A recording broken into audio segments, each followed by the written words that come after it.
Hello friends, welcome to मेवीज़ kitchen. आज हम बनाने जा रहे हैं मटर गोभी का पुलाव, वो भी पंजाबी स्टाइल में। इसके लिए मैंने लिए हैं कुछ खड़े मसाले, मटर, गोभी को मैंने अच्छे से नमक वाले पानी में बॉईल कर लिया है।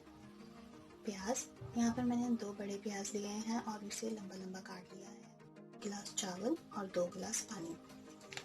देखिए, इसमें 2 गुना पानी डलता है। अगर आप 2 गिलास चावल डालेंगे तो इसमें 4 गिलास पानी डलेगा।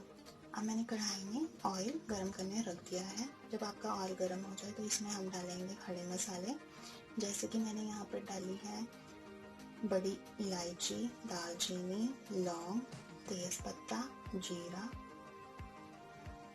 और इसे अच्छे से छटकने देंगे।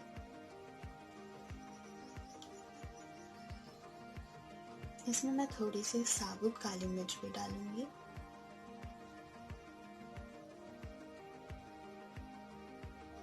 और अब हम इसमें डालेंगे प्याज। प्याज को हम खड़े मसालों में ही फ्राई करेंगे, लेकिन हमें प्याज गोल्डन ब्राउन नहीं करने हैं, हमें इसे ट्रांसपेरेंट होने तक ही फ्राई करना है।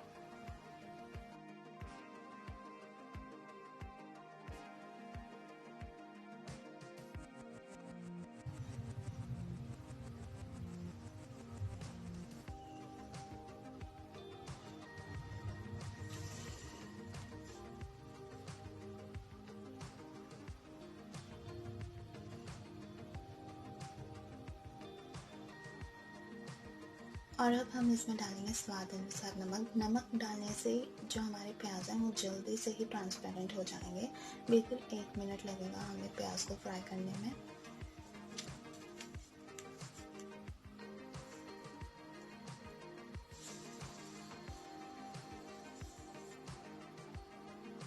देखिए, मेरे प्याज जो है वो ऑलमोस्ट ट्रांसपेरेंट हो चुके हैं। तो अब हम इसमें डालेंगे मटर, हमारी ब्लांच की हुई गोभी,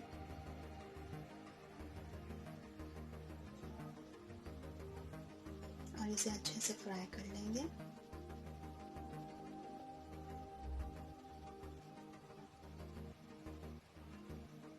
फ्राई करने के बाद इसमें मैं डाल रही हूँ लाल मिर्च।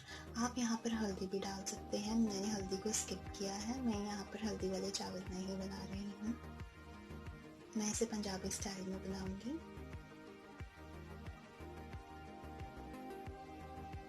अब हम इसमें डालेंगे चावल। चावल के बाद हम इसमें एकदम पानी नहीं डालेंगे, चावल को हम अपने मसाले में अच्छे से भूनेंगे। इसका सीक्रेट यही है। अगर आपको टेस्टी, बिल्कुल डिलीशियस पुलाव चाहिए तो आप पानी डालने से पहले 5 मिनट के लिए अपने चावलों को मिक्सचर में अच्छे से फ्राई होने दें। इसको अच्छे से भूनें।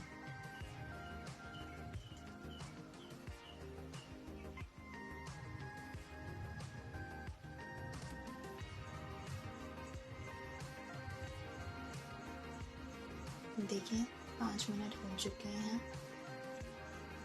और अब इसमें हम डालेंगे पानी।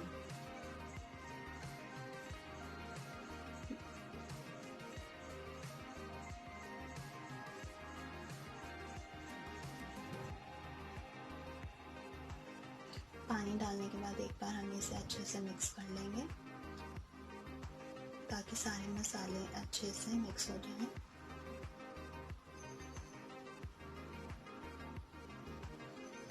और अब हम एक उबाला आने तक इसकी वेट करेंगे।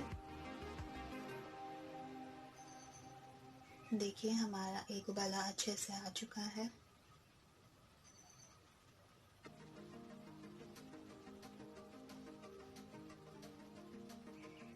और अब हम इसे ढककर सिम पर 10 से 15 मिनट होने तक रख देंगे।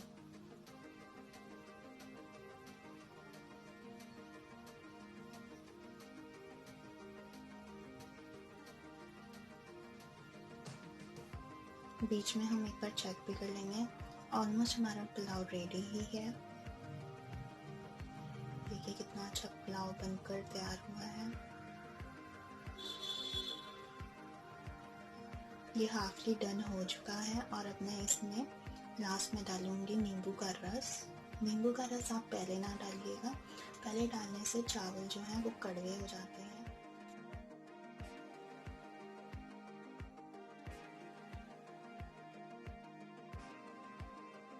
एक बार हम इसे अच्छे से मिक्स कर लेंगे और 5 मिनट के लिए ढक देंगे।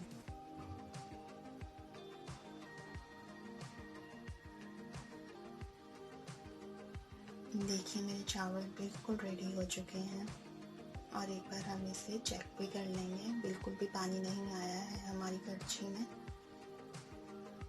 और गैस बंद कर देंगे और अब हम पुलाव को अपनी प्लेट में निकाल लेंगे।